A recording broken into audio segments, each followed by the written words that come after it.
Adolescent development? Adolescent Development with Marianne Modica, Dr. Marianne Modica. Well, Take thank it you. away, Mayor. All right, I'm going to share my screen.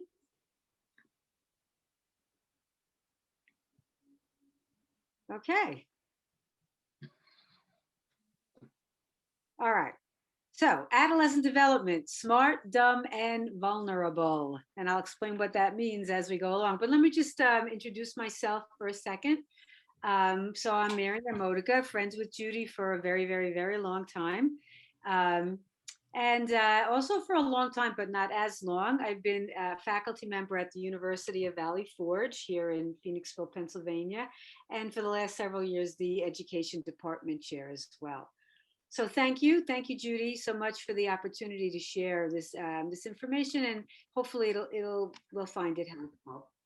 All right. So anyone who has worked with teens or parented teens, right, understands how frustrating yet rewarding it can be.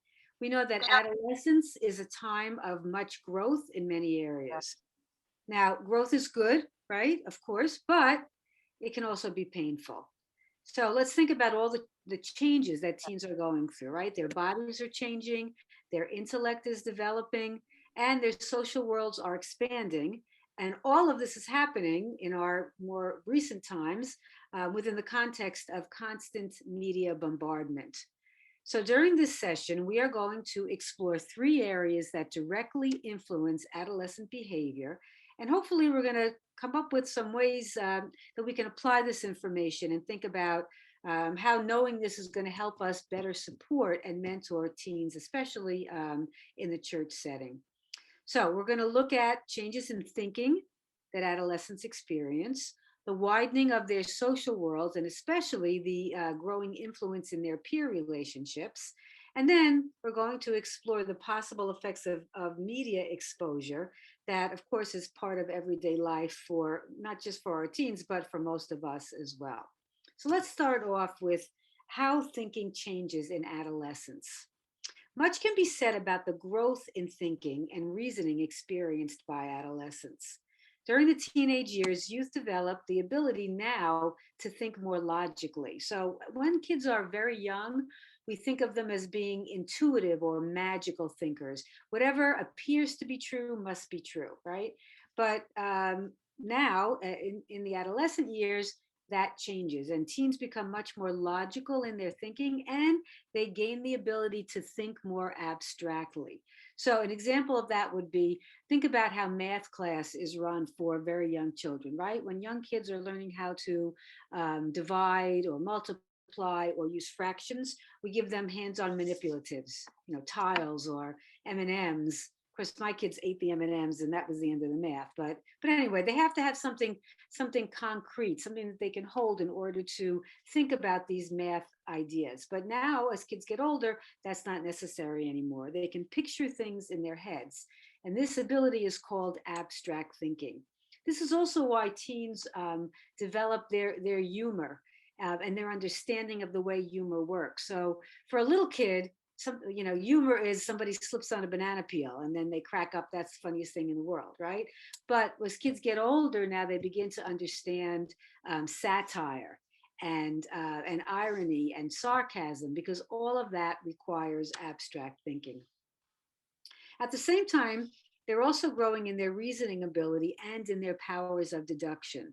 So, if you're parenting a teen, you may notice that your adoring, trusting child has turned into a mini Sherlock Holmes who now examines everything you say under a figurative magnifying glass.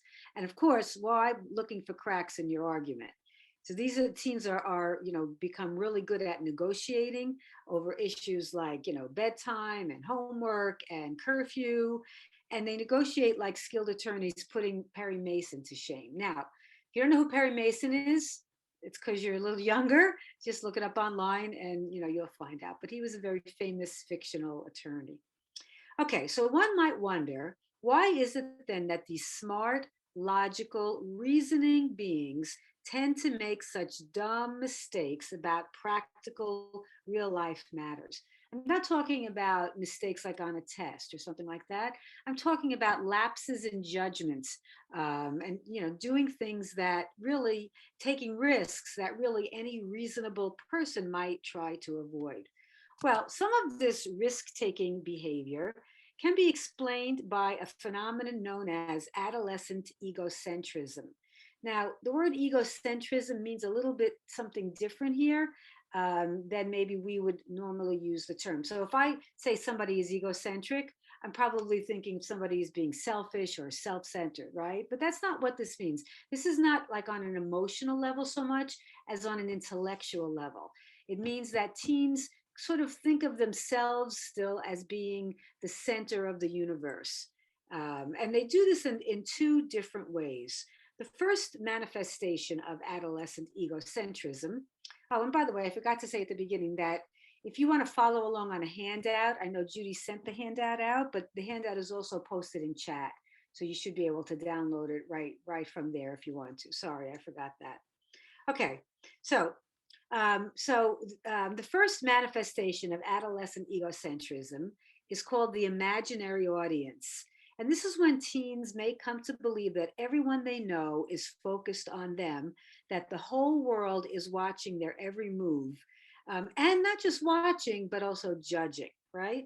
And so as a result, teens may become anxious, overly anxious, or self conscious. And this can affect mental health and can lead to some problematic behaviors because if I think everybody's watching me and judging me, then I'm going to start worrying about what they think of me.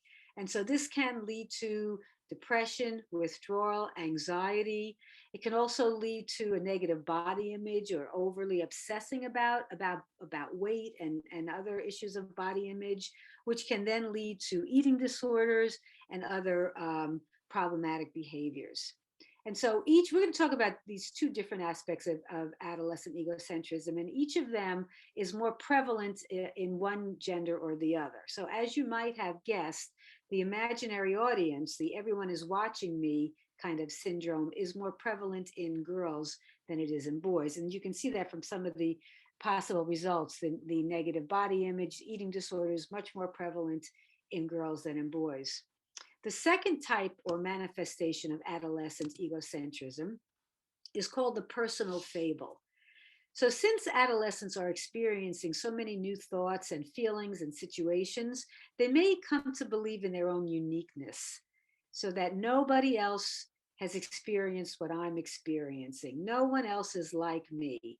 And so these beliefs can lead to feelings of invulnerability. Because I'm so unique, because no one else is like me, I can engage in risky behavior and nothing bad can ever happen to me. I'm invulnerable.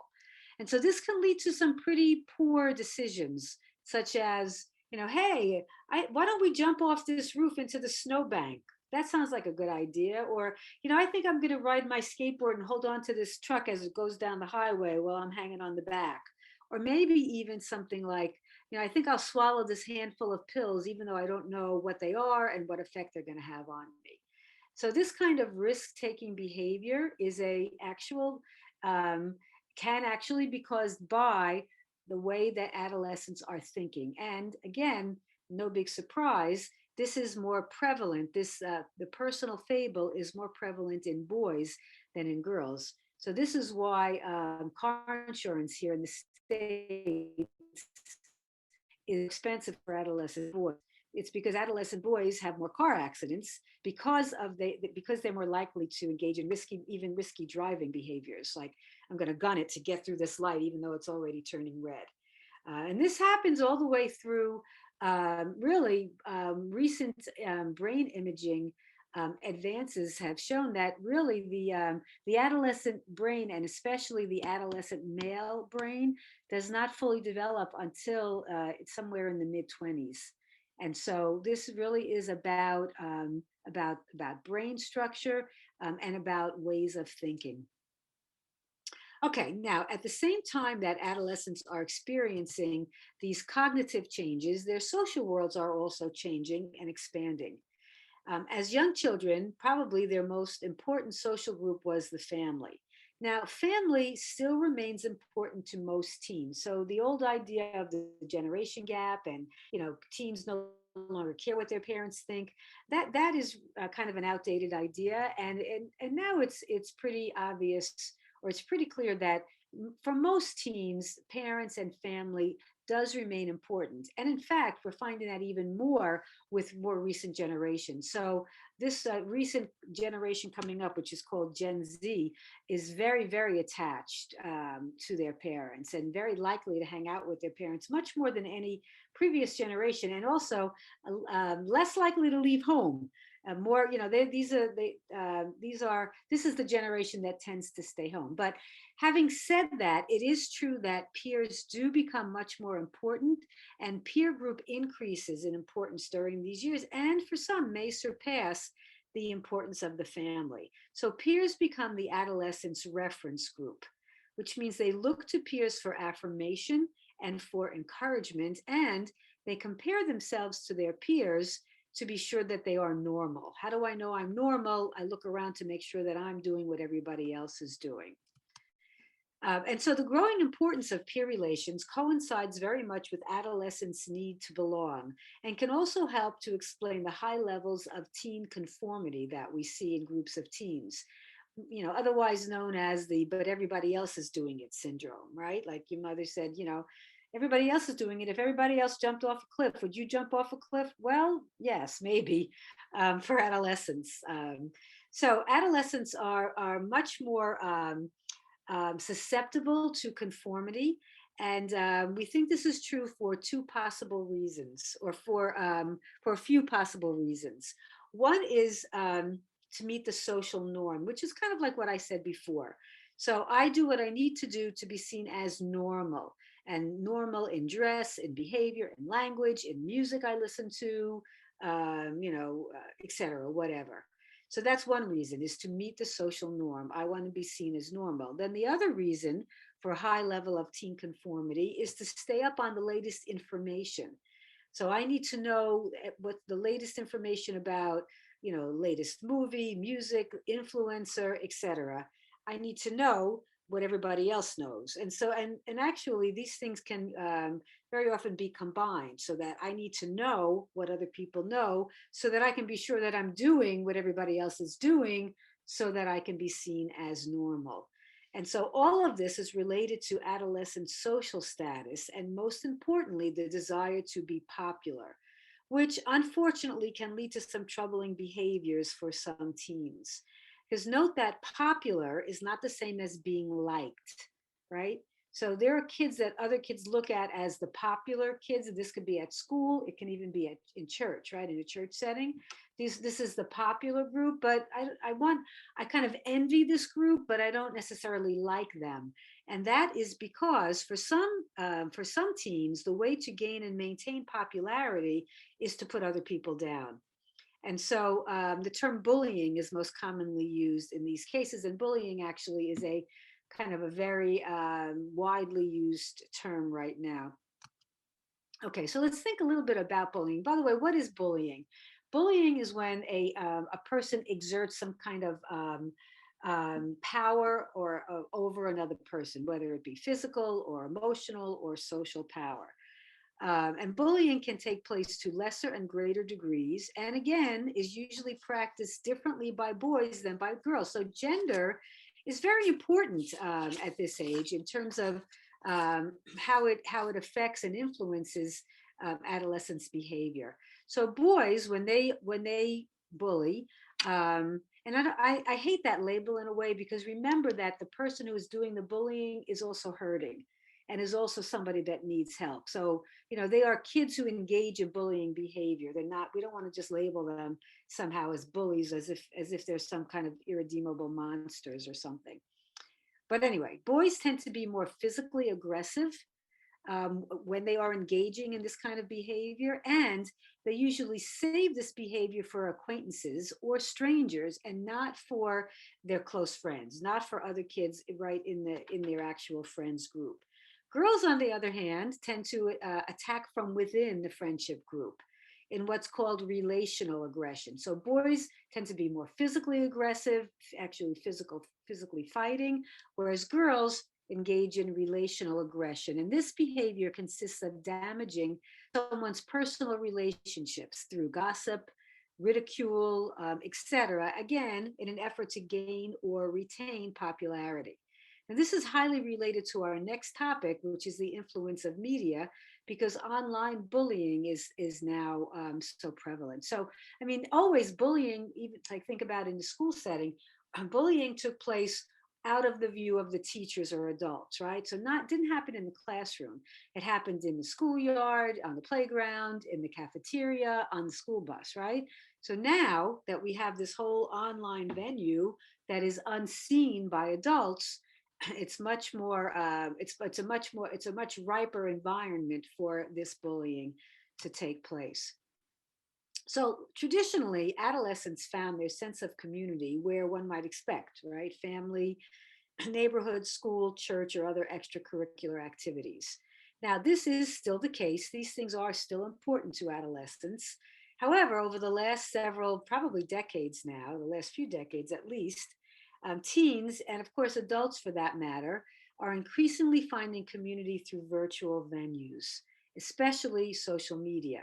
Although it's not the same kind of social media or the same avenue of social media as adults. So adults are still big into Facebook, whereas adolescents are not. They're doing Instagram and Snapchat and watching TikTok and things like that. Um, they are finding community through these virtual venues, and for many teens, the need to conform and to be popular now takes place within a much wider audience than it did in the past, because more and more teens are becoming consumers of media. And because of the way they think and the growing importance of peer group, they are highly susceptible to the influence of media. So think back for a minute to that imaginary audience that we talked about. That is a product of adolescent egocentrism for some teens. So now, instead of just my group of school friends, like 10 or 20 or 30 kids at school that I'm friends with, now I can have thousands of friends online, and that now is my imaginary audience. Those are the people that are now watching me and judging my every move. So there are three basic explanations about how and why teens are so susceptible to media influence. One is the cultivation theory. This just says that through telling a selective and biased story, the media influences or cultivates the viewer's beliefs about the world. And we know this can happen for any of us, right?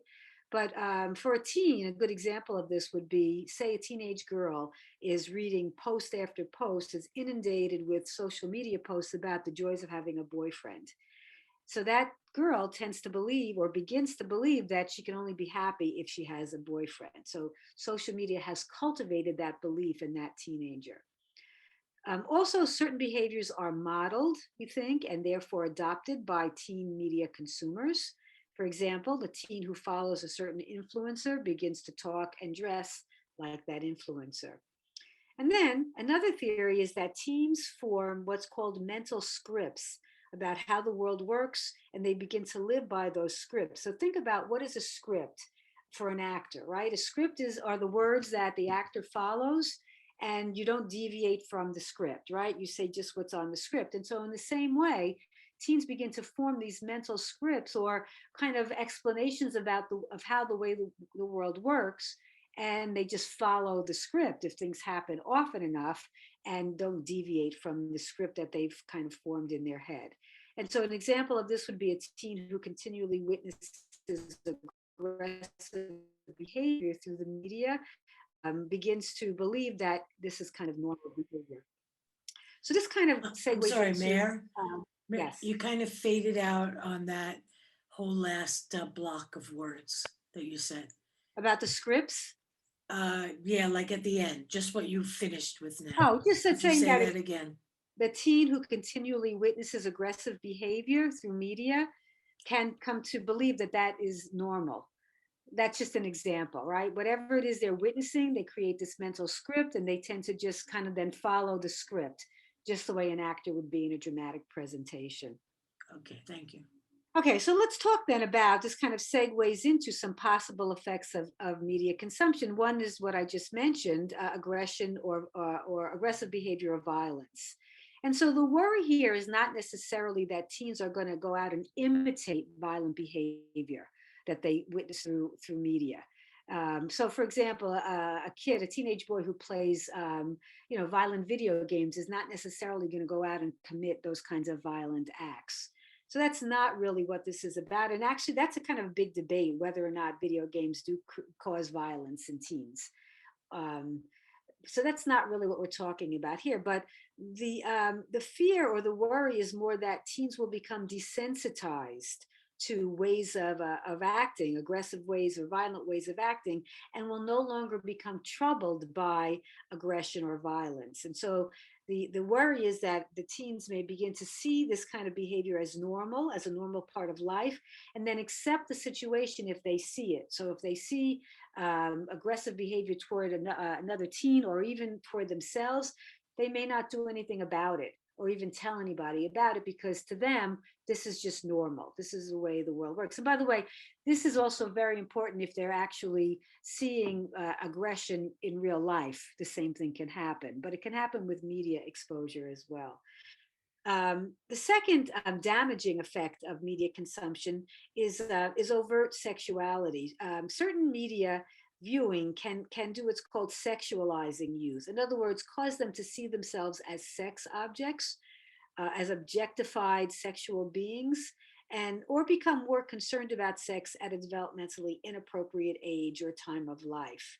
Now, let me say that it's very, very normal for teens to be curious about sex and to think about sex. So that's not what I'm talking about here. But being sexualized means that you begin to see yourself as only a sex object. And that is what we worry about. Now, this can especially affect girls and can lead to some very problematic behaviors, low self-esteem, eating disorders, depression, other mental health issues. Um, Much of the media also that is viewed by youth promotes casual sex with no consequences, which can lead to both mental and physical issues as well. So this is all related to body image. Negative body image can be a possible effect of media consumption. And because the media tends to promote perfection of physical appearance, right? I mean, this can happen to any of us. But again, teens are even more susceptible. And so this idea about the effect of media on body image again affects boys and girls differently. Boys may tend to want to emulate a muscular, athletic physique, and this can possibly lead to steroid abuse for boys, whereas girls want to be thin, right? It may emulate thinness, and again, possibly leading to eating disorders, which of course we know is much more prevalent in girls than it is in boys. All right. So that's enough bad news for now. What I want to do now is give you some time to try to think about and apply this information of what we've just learned about the changes that teens go through. So what I want to do is break us up into groups. How many do we have totally, Judy? We have 9 people, not including you and I. Okay, so we can do three groups then. We can do three in a group, right? And so Right. Judy will break you up into groups and then make sure you look at what number your group is, right? Because and this is on the handout, by the way, or if you want to take a screenshot of this slide, because you won't have it in front of you once you get into your group. So the people in group one, knowing what we know now about how teens think, right? So go back and think about what we said about adolescent egocentrism, growth in reasoning ability, and abstract thinking, especially focusing though on that imaginary audience and that personal fable that we talked about. So now that we know that this is part of how teens think, what can we do? General ideas about what can we do in a church setting to support them and to help them as they go through this. These are normal parts of development. There's nothing abnormal about this, right?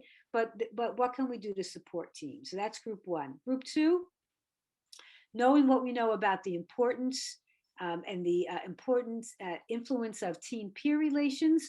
what can we do to best support teens in the church? And then group three, knowing what we know about the effect of media on teens, what can we do? How can we best support them in the church? So once again, just some general ideas of things that we can do in the church to support teens as they face these challenges. All Okay, right, everybody understand?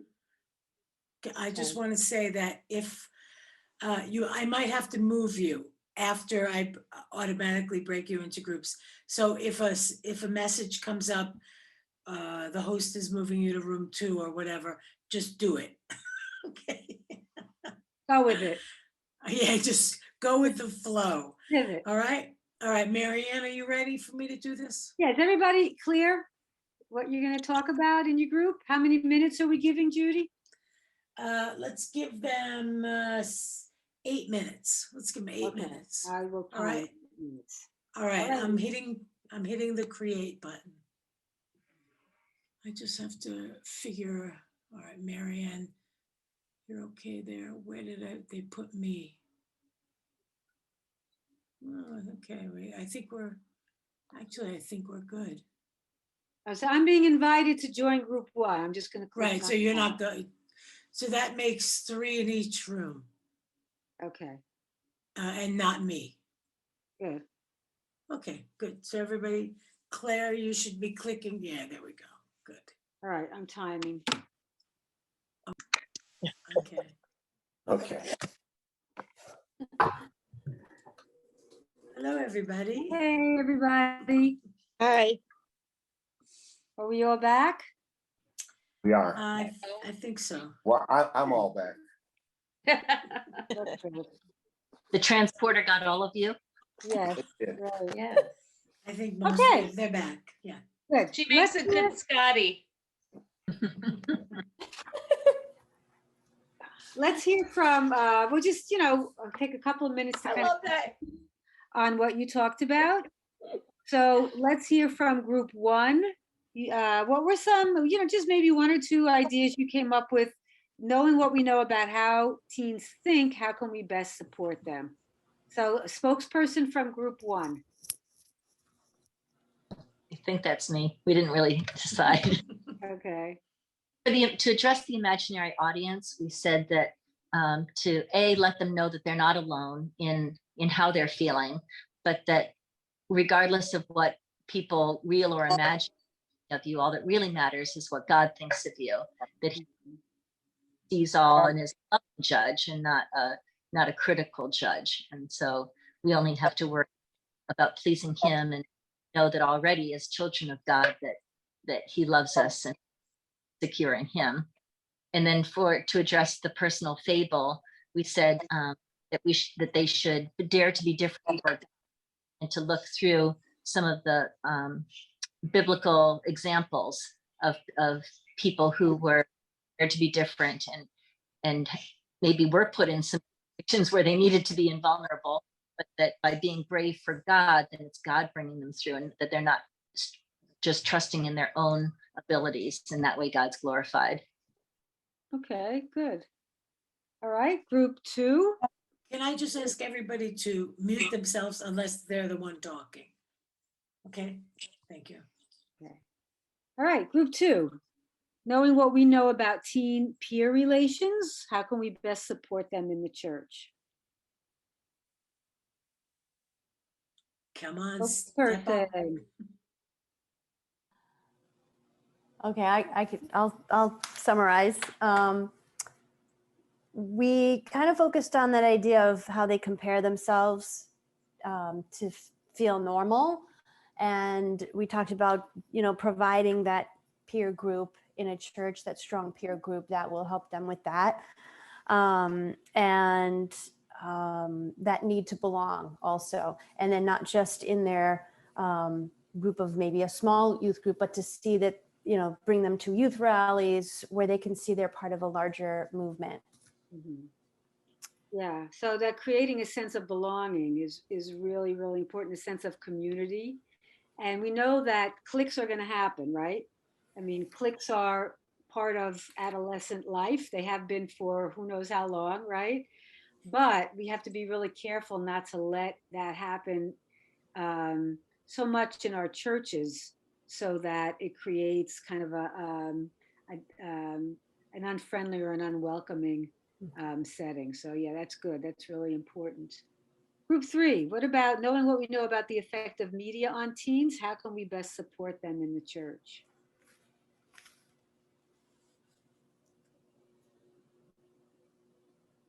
I'll go ahead. So I sort of put Miranda on the spot for some, as we mutually agreed that she was probably closer to the point of the conversation, and perhaps Kelly and I were, and picked her brain a little bit for some things that might have been helpful, but just talked about how just acknowledging that short of being just in college or out of college yourself, that we're always going to be, as adults, or I feel like at any rate, a step behind the latest and greatest, the newest thing, whatever is consuming them in media. And so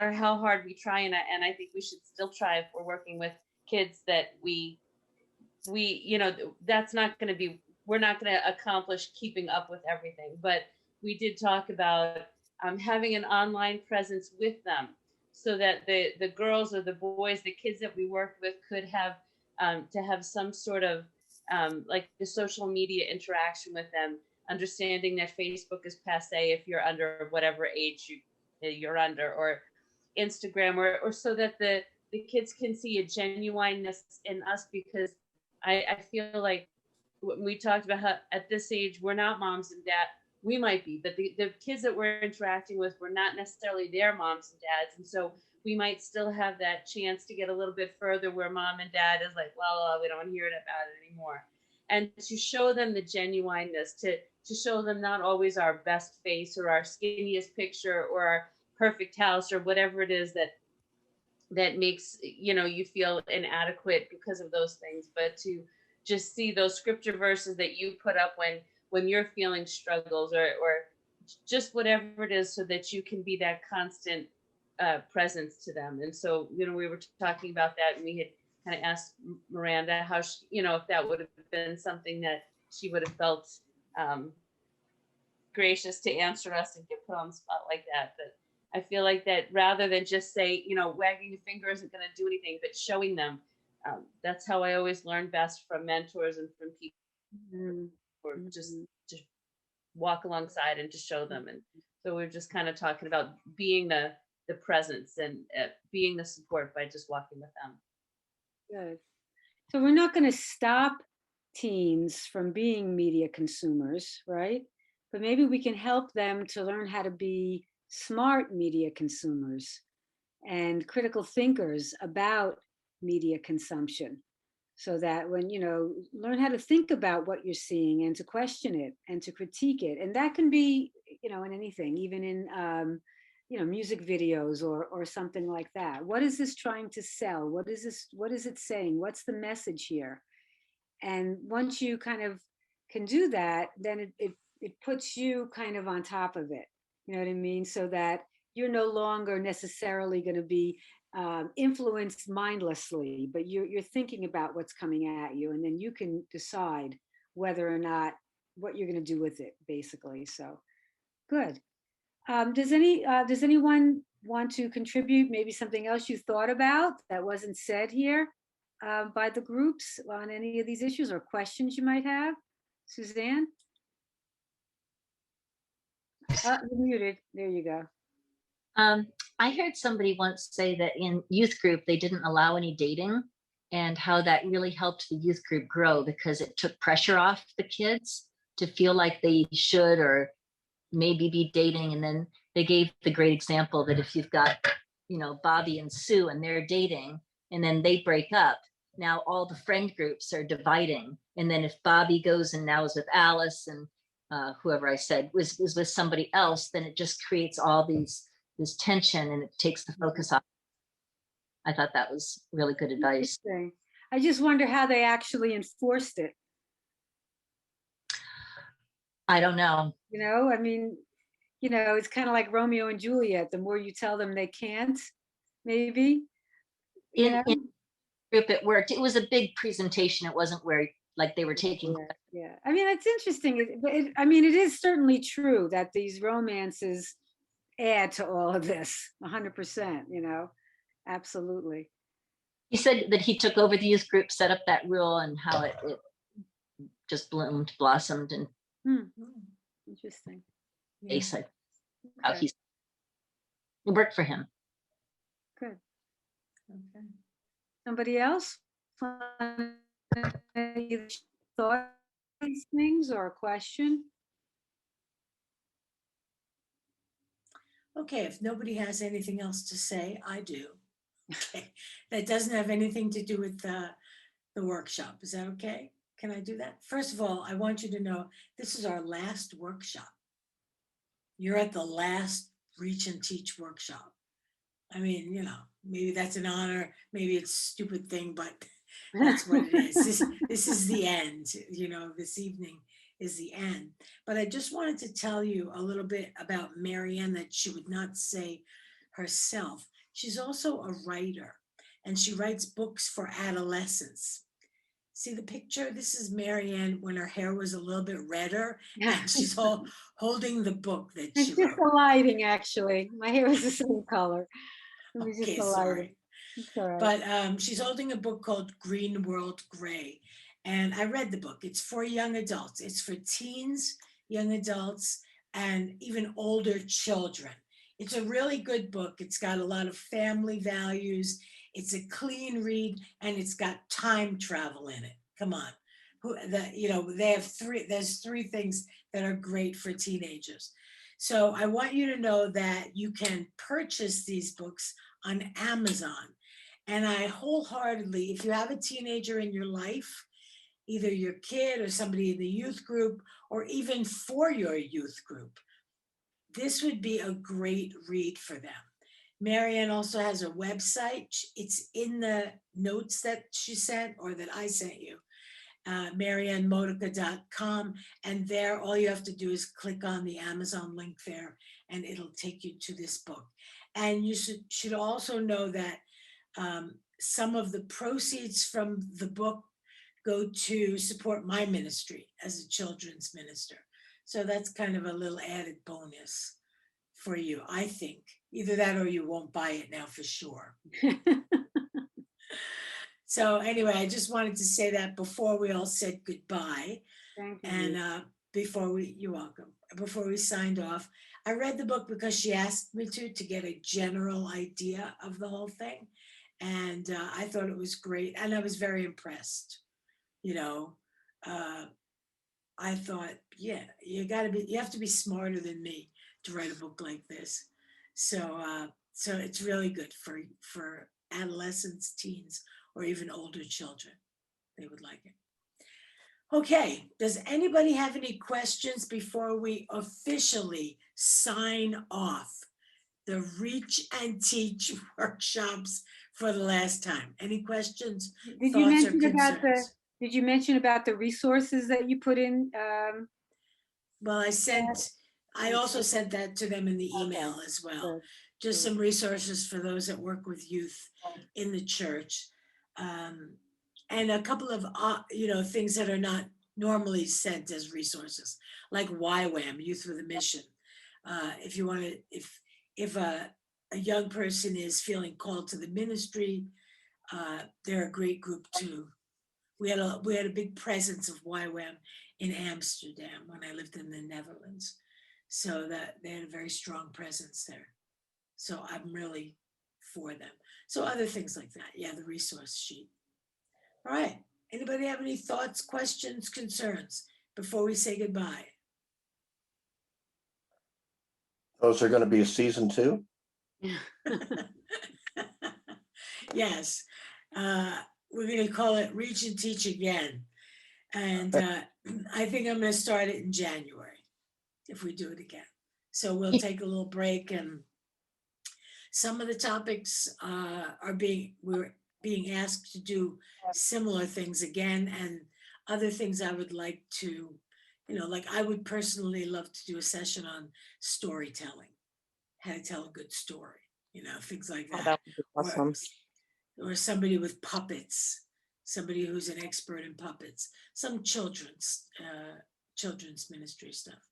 So yes, there's going to be I thought it was pretty effective, most people did. Most people enjoyed these workshops, and I was very happy about it. Christina was one of our teachers, and here she's a student tonight. So very nice. Okay, then we will say goodbye. Thank you very much for coming and joining us. And I pray that everything that you learned would be useful